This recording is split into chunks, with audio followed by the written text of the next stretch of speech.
So the first thing and the most obvious thing you can do to not get your ball stolen at the park is don't even bring your ball. Now I know that's the most obvious way to not have your ball stolen, but it's also the most impractical way, right? Because it's weird to me when people show up to the park and they don't have a ball with them and they just depend on other people to have the ball. I mean, it's kind of weird, but I'm also kind of jealous of those people too. Like you just have the confidence to just show up to the park without a ball. Like, hey guys, I don't have a ball, but let's play.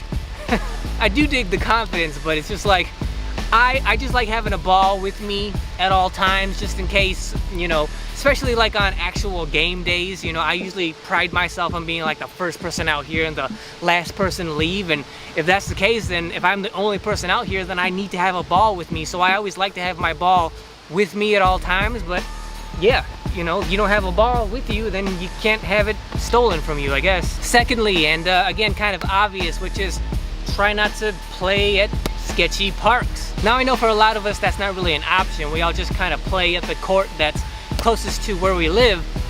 And if that happens to be a sketchy part of town or a sketchy park with sketchy players, then we don't really have a choice unless there's another court, you know, nearby. But if you're lucky enough to live in a town where you have multiple courts within a close distance to you, and some are not as unsavory as others, then, you know, if you're concerned about safety or at least protecting your ball and not having it stolen, then don't go to the parks that, you know, you're afraid that's gonna happen. It's unfortunate that that's a question that you have to address, but you're probably gonna have to address that at some point in your career.